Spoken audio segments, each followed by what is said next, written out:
اگر اس کو میں چونکہ وقت ختم ہو رہا ہے میں ایک جملہ اور عرض کر دوں اگر سمجھانے کے لیے اتمام تو بتا کے ذہن میں محفوظ ہو جائے. میں ایک عرصے تک قوم میں رہا, ایران میں رہا, 10 سال تک پڑھتا رہا, طالب علم رہا وہاں. آپ بھی اگر زیارات کے لیے گئے ہو تو آپ نے دیکھا ہوگا کہ وہاں پر عراق میں, ایران میں, شام میں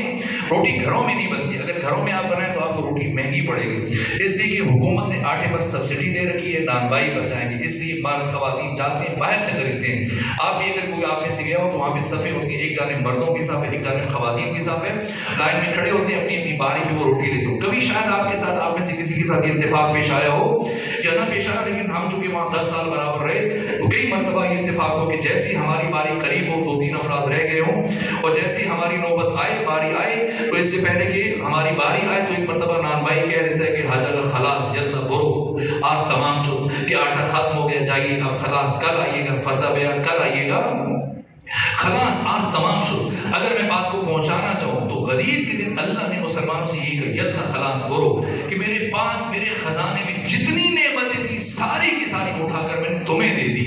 علی سے لے کے مہدی تک, اور اب ان نعمتوں کی قدر سے متعلق خیال رکھنا. اس لیے فرمایا فلا تخشوہم واخشون, اب کافروں سے نہ ڈرنا. الیوم یئس الذین کفروا من دینکم, آج کے دن کافر تمہارے دین سے مایوس ہو گیا, واخشون مجھ سے ڈرنا. بس میں آخری جملہ عرض کر رہا ہوں, میں شرمندہ ہوں کہ جو کہنا چاہ رہا تھا, جو ارادہ تھا, وہ باتیں رہ گئیں اور وقت کی کمی کے باعث بس اسی جملے پر روک رہا ہوں. یہ پروردگار کیوں فرما رہا ہے کہ الیوم یئس الذین کفروا من دینکم, آج کے دن کافر تمہارے دین سے مایوس ہو گیا, فلا تخشوہم, اب ان سے نہ ڈرنا, واخشون مجھ سے ڈرنا. کافروں سے نہ ڈریں, بات سمجھ میں آتی ہے. جب علی اور علی کی اولاد جیسے وارث دین کو عطا ہو جائے تو پھر کسی کافر سے ڈرنے کی ضرورت نہیں ہے. لیکن یہ جو خدا فرما رہا ہے واخشون مجھ سے ڈرو, یہ خدا کیا کہنا چاہ رہا ہے؟ مثلا ہمارے جو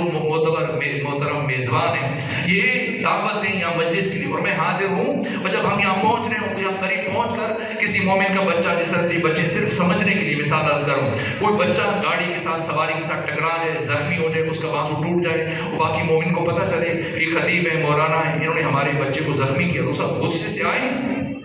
اور کہیں کہ ہم آپ کو یہاں تھانے میں لے کے جائیں گے, آپ کی رپورٹ درج کروائیں گے, وہ میں پریشان ہو جاؤں. اور جیسے ہی ہمارے میزبان جنہوں نے مجھے دعوت دے رکھی ہے وہ آئے, اور جب دیکھیں صورتحال کو ملاحظہ کریں کہ بھئی یہ ہوا ہے, اور سب کے سب غصے میں, تو آگے مجھ سے کہیں کہ نہ انہیں پتہ نہیں تھا کہ میں نے آپ کو بلایا, اس لیے اب ان کو پتہ چل گیا کہ سب کے سب میرے عزیز ہیں, رشتہ دار ہیں, دوست ہیں, میرے ہمسائے ہیں, میرے جاننے والے ہیں, جن کو میں نے یہاں مجلس کے لیے بلایا, دعوت دی, تو اب ان سے نہ ڈریں, نہ گھبرائیں, پریشان نہ ہوں. یہ اس لیے کہ اب آپ کو کوئی دقت نہیں ہے, پریشانی نہیں ہے. تو عجیب ہے. اور اس کے بعد مجھے یہ کہیں کہ ان میں کسی سے نہ ڈریں, بس مجھ سے ڈریں. تو میں سوچوں گا کہ کیسی ضمانت ہے کہ کہہ رہے ہیں کہ کسی سے نہ ڈریں, سب میرے عزیز ہیں, جاننے والے ہیں, رشتہ دار ہیں, ہمسائے ہیں, مجھ سے ڈریں. پروردگار نے غدیر میں مسلمانوں سے یہ فرمایا کہ الیوم یئس الذین کفروا من دینکم, آج کے دن کافر تمہارے دین سے مایوس ہو گیا,